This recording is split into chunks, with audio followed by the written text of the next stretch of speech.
मराठीमध्ये एक म्हण प्रचलित आहे, देवाची करणी नारळात पाणी. आणि अशीच काहीशी परिस्थिती आपण पाहू शकतो ती भिवंडी तालुक्यातील दुगाड नजीकच्या वाडा रस्त्यावरील दुगाड नजीकच्या अस्नोली साईगाव या ठिकाणी, ज्या ठिकाणी असलेले जयेश पटेल यांच्या आवारामध्ये जे आंब्याचं झाड आहे त्या आंब्याच्या झाडाचं आपण दृश्य आता पाहतोय.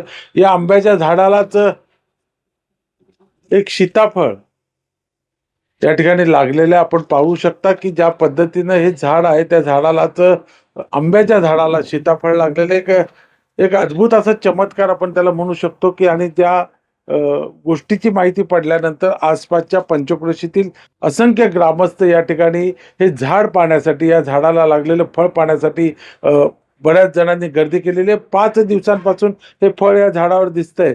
आणि जे आपण पाहतोय हे झाड ज्या पद्धतीने या ठिकाणी हे सीताफळ लागलेलं आहे झाडाला, एक चमत्कार, आपण अद्भुत असा चमत्कार त्याला म्हणू शकतो. आणि त्याचे व्हिडिओ व्हायरल झाल्यानंतर त्याची जी चर्चा आहे ही सर्वदूर पसरली. आणि आता आपल्यासोबत आहे त्या या जागेचे मालक, जे इथले शेतकरी आहेत, जे इथले व्यापारी आहेत, जयेश पटेल. काय सांगा, तुम्हाला हे कधी समजून आलं? मला माहीतच नव्हतं. पहिली गोष्ट 2 म्हणजे तारखेला माझ्या माहिती 2 झालं. तारखेला लहान मुलं इथे खेळत असताना माझ्या एका मुलाने मला येऊन दुकानामध्ये सांगितलं, पप्पा आपल्या आंब्याच्या झाडाला तुम्हाला जादू दाखवतो. तसं आम्हाला वाटलं काय जादू आहे, बघण्यासाठी आलो असता आम्हाला समजलं का खरोखर त्याच्यावर एक सीताफळ लागलेलं आहे आणि कुठलाही प्रकारचा कलम नाही आहे, विशेष म्हणजे. आणि जुनं ही झाड आहे, पूर्णपणे 8-9 वर्ष जुनं झाड आहे ते. काय काय बघितलं आजी तुम्ही इथं? मी खाली बघितलं, पोरा सांगायला आली का मम्मी दादी आपल्या आंब्याला ना सीताफळ आलंय. तेव्हा बघायला आली तर खरोखर आम्ही एवढे उभी राहतो, कपडे वाट टाकतो, आम्हाला दिसला नाही. 1 तारखेला माझा बड्डे होता, माझी मामी पण आलेली, पण तरी पण त्यांना पण नाही दिसला. आम्ही इथंच बसत बघत होतो.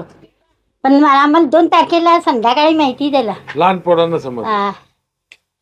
एकूणच जर आपण बघितलं तर तुम्हाला काय वाटतं, म्हणजे कशा पद्धतीने काय झालं असेल? तर नेमके आम्हाला तेच सांगून समजत नाही, कारण आम्ही रोज इथे कमीत कमी 1 आठवड्यामध्ये इथे कमीत कमी 2-3 दिवस तरी आम्ही इथं म्हणजे पूर्ण असं बसतो किंवा इथं आराम करण्यासाठी येतो. पण कधीच आम्हाला असं जाणवलं नाही का तो तिथे असू शकतो म्हणून. आणि लहान मुलं अचानक तिथे गोट्या खेळत होते आणि त्यांना ते लक्षात आलं का इथे पप्पा काहीतरी वेगळं आहे, म्हणून ते सांगायला आले. आता लोक पण इथे येऊन बघतायत, त्यांना काय वाटतं की त्यांनी काय असे इथे आता भरपूर मला जणांनी सांगितलं का हा कदाचित तुम्ही फेविकॉलने चिटकवला असेल, काय असेल. तर मी तर त्यांना स्पष्ट सांगतो का तुम्ही येऊन त्याचं निरीक्षण करा.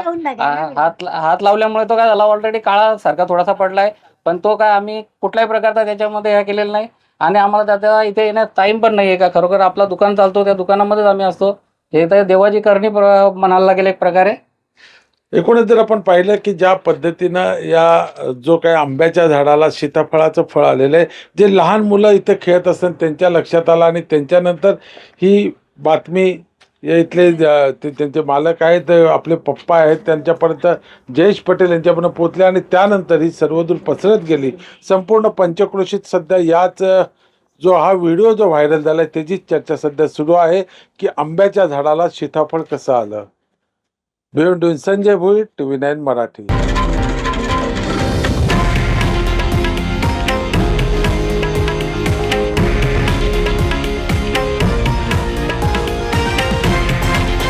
हे आहे देशातील नंबर 1 न्यूज नेटवर्क आणि आपण पाहत आहात TV9 मराठी, एकमेव.